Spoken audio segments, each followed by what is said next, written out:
For example, statements and arguments made by the lawyers are not evidence. In their opening statements and closing arguments, the lawyers will discuss the case and provide an overview. But again, their remarks are not evidence.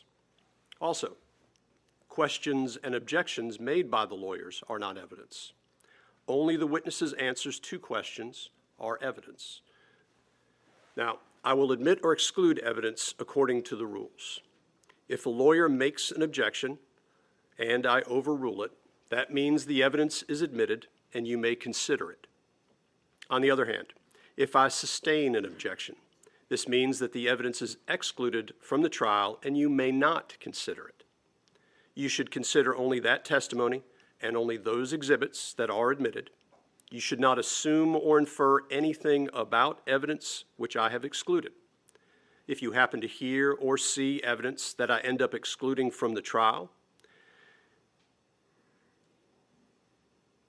you should disregard it entirely in your deliberations and in arriving at your verdict. Now, ladies and gentlemen, you, the jury, must determine the credibility and believability of witnesses. It is for you to determine which witness or witnesses you will believe and which witness or witnesses you will not believe, if there are some whom you do not believe. In determining the credibility or believability of witnesses, you may consider all of the facts and circumstances of the case, the manner in which the witnesses testify, their interest or lack of interest in the case, their means and opportunity for knowing the facts about which they testify, the nature of the facts about which they testify, the probability or improbability of their testimony, and the occurrences about which they testify. You may also consider their personal credibility insofar as it may appear to you from the trial of the case. As the fact finder, it is your duty to believe the witnesses whom you think are most believable. It is for you alone to determine what testimony you will believe and what testimony you will not believe. Now, it is important that you pay close attention during this trial.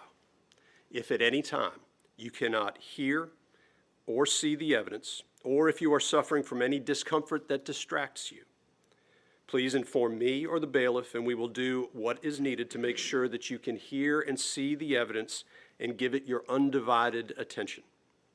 If you need a break at any time, please raise your hand or alert one of the bailiffs, and I will recognize you.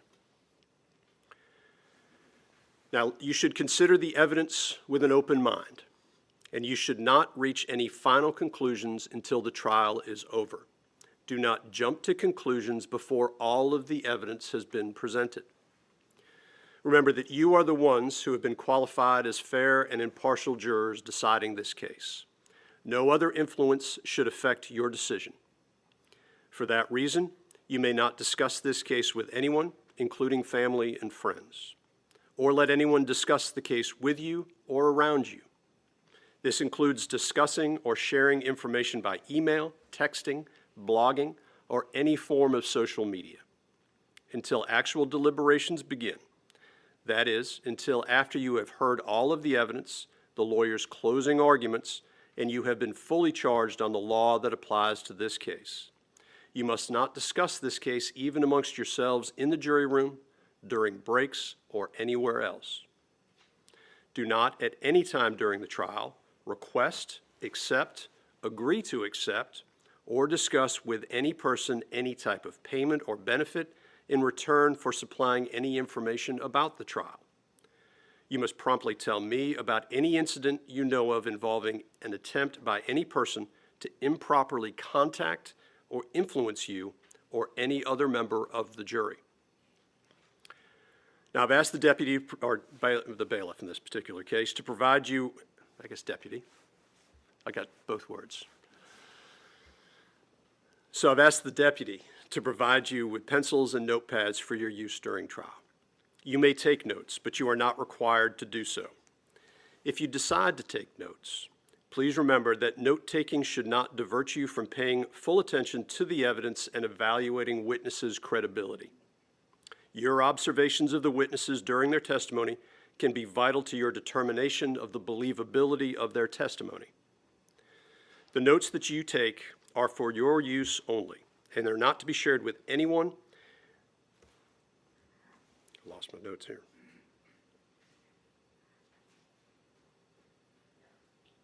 Not to be shared until you begin actual deliberations with your fellow jurors. Sorry about that. Now, notes are not evidence, only memory aids, and they should not take precedence over your recollection. It is the duty of each juror to recall the evidence, and while you may consider another juror's notes to refresh your memory, you should rely on your own recollection of the proceedings. Do not be influenced by the notes of other jurors unless their notes help you in determining your independent recollection. Notes are not entitled to any greater weight than the recollection or impression of each juror as to what the evidence may have been. During the trial, you must leave your notes in the jury room, except when you are in the courtroom. The notes will be destroyed at the end of deliberations. Please note that you will not get a transcript of any witness's testimony, so you must remember, in the way that works best for you, what was said on the witness stand. I instruct you, ladies and gentlemen, that you must decide this case for yourself solely on the testimony that you hear from the witness stand and the exhibits admitted into evidence. You must set aside anything you may have heard about this case prior to this trial. You may not visit any scenes depicted by the evidence. You may not utilize any books or documents not in evidence during your deliberations. You may not read or listen to any accounts of the trial that might appear in the news media. You may not discuss this case with anyone other than your fellow jurors during deliberations. Again, to maintain the integrity of the jury system, I remind you that you must decide this case based only on the evidence admitted during the trial and the law that I will provide to you. You may not conduct any research on your own about the case or about any people or places mentioned during the trial. You may not visit any places mentioned in the evidence. You may not refer to any books or documents that were not admitted during the trial. Also, you may not use dictionaries or other reference materials. You may not use Google or otherwise search the internet, websites, or blogs. And you may not use any other electronic media to get information about this case. Nor should you use any of these sources to get information about legal terms or about the law. Finally, you may not read or listen to any accounts of this trial that might appear in the news media, whether online, in print, or on the radio.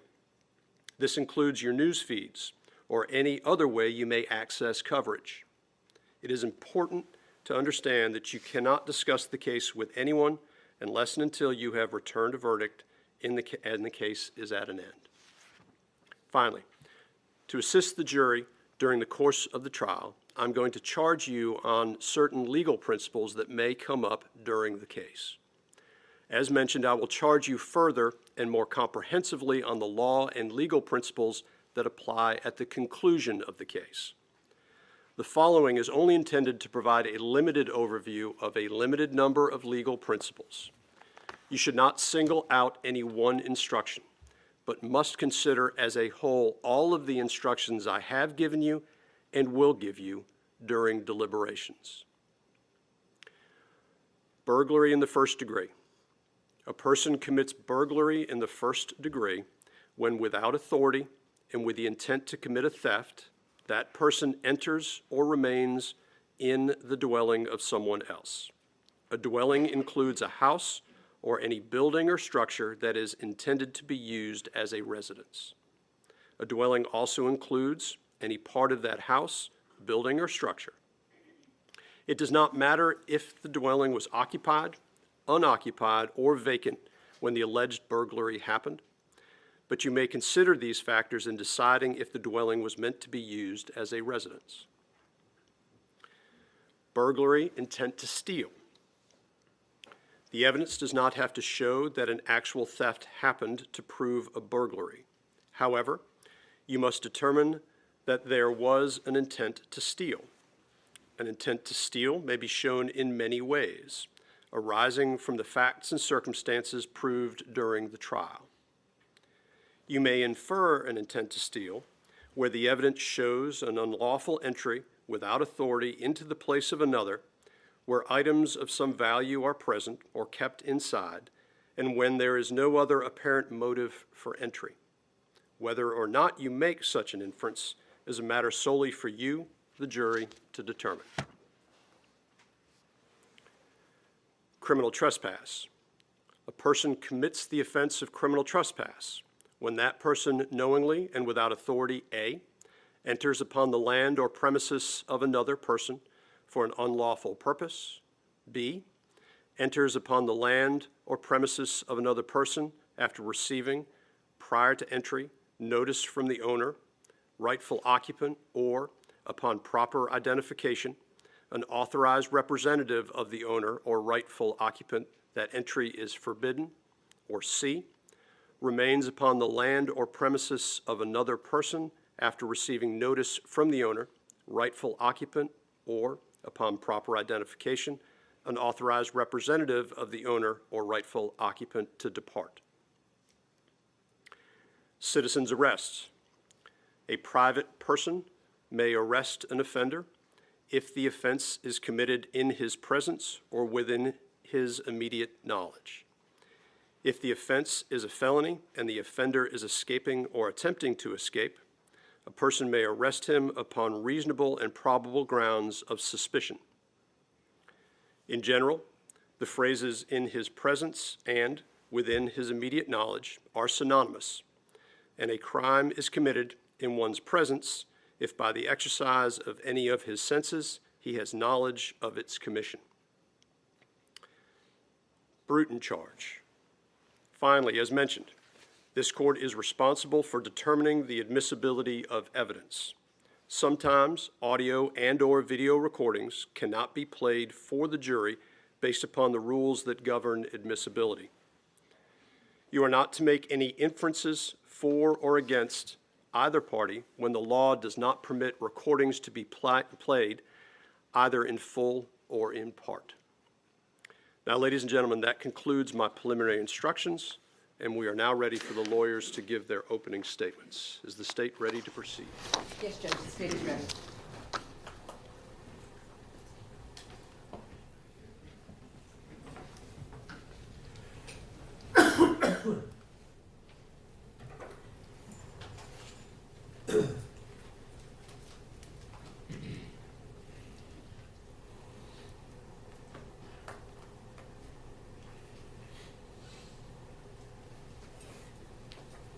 Good morning, ladies and gentlemen. Good morning. My name is Linda Donikowski, and I, along with Larissa Olivier and Paul Camarillo, represent the people of the state of Georgia and the citizens of Glenn County. Why are we here? We are here because of assumptions and driveway decisions. A very wise person once said, "Don't assume the worst of another person's intentions until you actually know what's going on with them." Don't assume the worst with what they intend to do. But in this case, all three of these defendants did everything they did based on assumptions. Not on facts, not on evidence, on assumptions. And they made decisions in their driveways based on those assumptions that took a young man's life. And that is why we are here. So, ladies and gentlemen, what's going to happen now is the state is going to give you its opening statement. I'm going to do this in a couple different parts. The first part is I'm going to talk about the indictment and the charges in the indictment. Then we're going to talk about some housekeeping issues that relate to how evidence is going to come to you in this particular case. We're going to talk about who the parties are, where this happened, and then exactly what led up to February 23rd of 2020 in the Satilla Shores neighborhood. So first off, the burden is on the state to prove to you these charges beyond a reasonable doubt. Now that is the doubt of a fair-minded and impartial juror, honestly seeking the truth, not seeking doubt, and it's not beyond all doubt or to any mathematical certainty. But the burden is on the state. And the defendants have been indicted with the first count, which is murder. We call that malice murder. What's malice murder? That's intent to kill. Now, the state does not have to prove premeditation, planning. We're not required to prove motive about why anybody did anything. But malice is something that can be formed in an instant. And a fatal, mortal wound can be blown or can be shown. So, in this case, the defendants have been indicted as parties to a crime for malice murder, intent to kill that was instantly formed. In addition, they've been charged with 4 counts of felony murder based on the 4 underlying felonies in the indictment. Now, what's felony murder? Felony murder is where you're committing a felony, and someone dies because of the felony you're committing.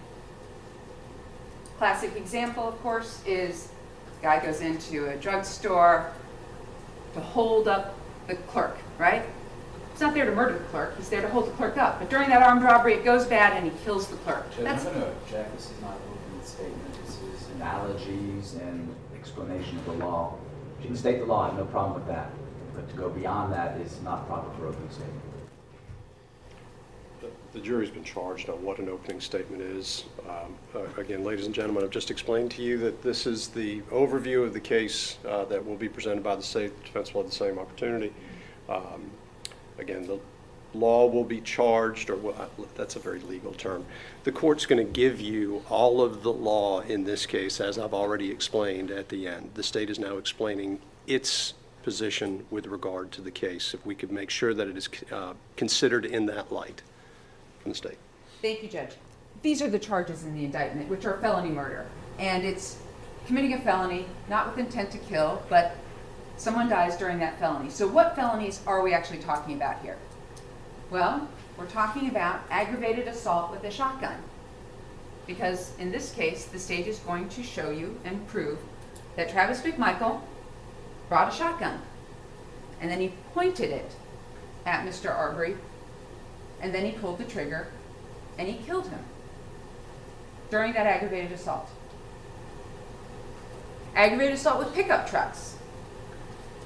Both Travis McMichael and Greg McMichael were in a white F-150 pickup truck that they used to cut off Mr. Arbery, to go at him, to get him to stop. Mr. Bryan used his Chevy Silverado to go at Mr. Bryan and to force him down into a ditch as he ran on the public roadways of Satilla Shores. That's aggravated assault with a 5,000-pound lethal weapon, otherwise known as a pickup truck. False imprisonment. That is where you detain somebody in violation of their personal liberty. You hold them. Or in the words of Greg McMichael, you trap them like a rat. And then we have criminal attempt at false imprisonment. And criminal attempt at false imprisonment in this case took place on Burford, within the Satilla Shores neighborhood, when both the McMichaels and defendant Bryan attempted to confine Mr. Arbery on Burford. And that's criminal attempt.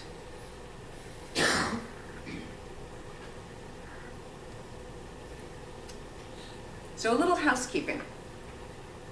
Once again, our court reporter here is not going to be able to provide you with any transcripts. That's why taking the notes is so very important. I wanted to keep you informed that witnesses may be called out of order. The witnesses are going to come here and they're going to take the witness stand. We're going to try and put them up in order so you understand the sequencing, but you're also going to have some witnesses that they're going to give you some evidence and you're going to be thinking, well, how does this relate to something later? That's why you want to take notes, because you'll be like 3 witnesses later, you'll think, oh, I get it now, okay? So it'll connect up. Witnesses are going to use reports. A lot of the witnesses are Glenn County police officers, GBI people. Ladies and gentlemen, this is not a memory contest. That's not what this is about, okay? So this isn't television. This isn't, aha, you can't remember. No, these are professional people. They've done a bunch of cases since then. Like, for instance, the medical examiner. Yes, he performed the autopsy on February 24th, 2020. He's going to come up here and he's going to use his report. That's fine. He wants you to have the best information you possibly can because you're the finders of fact. So using reports is fine. Using transcripts is fine. In this particular case, some witnesses, I'm sure you can imagine, are going to be nervous. Remember jury selection? They're going to be nervous when they come in here and take the stand. And a lot of them do not want to be here.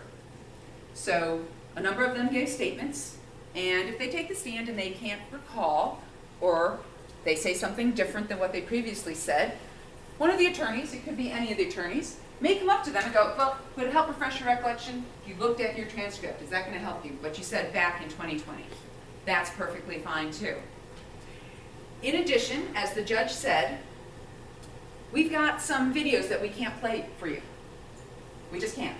Rules of evidence. So for instance, at the scene, the first responding officer, Officer Minshew, had a body cam on. And he talked to Defendant Bryan. But what Minshew will do is Minshew will come in here and he'll take the stand, and he's going to have the transcript of that body cam interview. And what he's going to do is he's going to tell you what Mr. Bryan said about what Mr. Bryan did. Okay? And because of the rules of evidence, we can't play the whole thing for you, but you will get those statements that are important. But I just want you to be aware of that when those officers come in. That's the reason they're going to use the transcript from the body cam, because sometimes those quotes are important. And the state wants those quotes and the defense wants those quotes, and that's why they're being given to you. The state is also going to make every effort to put up relevant witnesses. We're not bringing in a whole bunch of people who don't know anything about anything. We're going to try and bring you only those relevant witnesses who have some relevant evidence to present. All right, ladies and gentlemen, enough with housekeeping. So, who are we talking about in this case? Well, this is 25-year-old Ahmaud Arbery. Now, this photo was taken, when he was much younger, but this is who he is. He lived over at 140 Boykin Ridge Drive, lived with his mother. He was also a brother, he was an uncle, and he was an avid runner. The evidence that he was an avid runner is you're going to be able to see his shoes, his Nike shoes, where he basically almost had absolutely no tread left on them whatsoever. So ladies and gentlemen, who else do we have? We have Travis McMichael, seated right over here. 34 years old at the time of this, worked at Metson Marine, lived at 230 Satilla Drive with his parents, Greg McMichael and Lee McMichael. He is not, and was not, a law enforcement officer at the time of this incident. Greg McMichael, 64 years old at the time of the incident, a retiree living over at 230 Satilla Drive at the time of this incident, not a law enforcement officer. And then we have Defendant Bryan, who goes by the name Roddie. So when people talk about him, you'll hear Roddie. 64 years old as well, a mechanic living at 307 Burford in the Satilla Shores neighborhood. At the time of this incident, not a law enforcement officer. So where are we talking about, ladies and gentlemen? Well, we're talking about exit 29 off of I-95 coming south, right? US 17 goes east toward Brunswick. It's the Satilla Shores subdivision, and we have these two addresses. So what are we really talking about? Here's an overview. So when we look at this overview, what we have here is we have our, seriously. Now I have no idea what I've done to it. I made a mistake touching it. There we go. So we have the expressway up here. This is 17 coming down here. Royal Oaks. Here we've got Fancy Bluff, and this is Satilla Shores right there. So when we look at it, that's the area that we're talking about.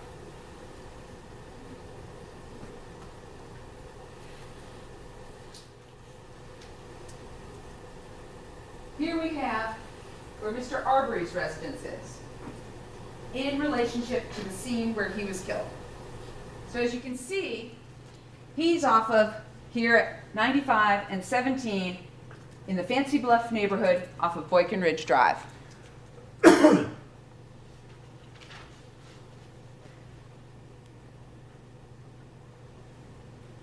Here is a house under construction. Here's the scene where it took place. It's really about 1.8 miles It's under 2.5, but it's about 1.8 miles from his house to the scene of the house under construction. This is another overview of the neighborhood from a different direction. Once again, if you go this way, you're heading towards I-95. If you go this way, you're heading basically into Brunswick. Here's the Satilla Shores neighborhood. This is one of two ways to get into the neighborhood. The other way is way over here. There is no other exit out of the neighborhood at all, just right here. So we talked about the defendants and where they reside. So first off, we have the blue circle. If you can see it, the blue circle is 230 Satilla Drive, where the McMichaels live. The red circle is where the homicide took place, and the other blue circle is where Mr. Bryan's house is on Burford Drive. So you can kind of see, Satilla Drive kind of comes in, and then it goes into Burford Drive that way at that sort of weird V intersection. There's 230 Satilla Drive in relationship to the homicide location. There's 307 Burford in relationship to the homicide location.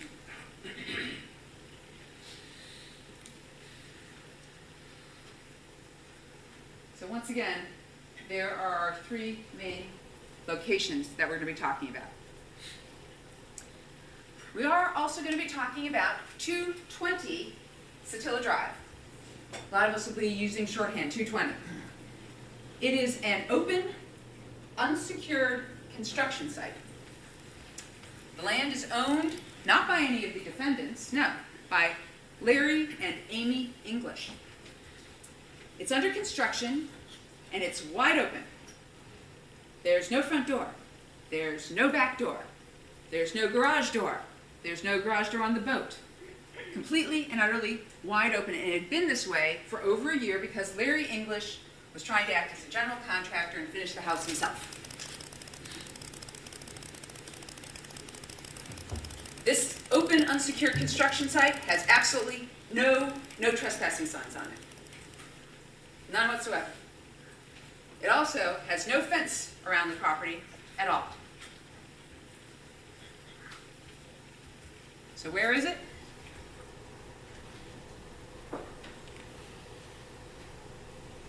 It's at 220.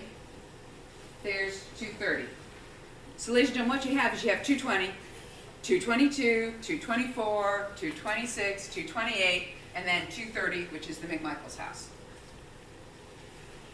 In addition, one of the things I want to point out to you is you may have heard some of the names of the witnesses in this case.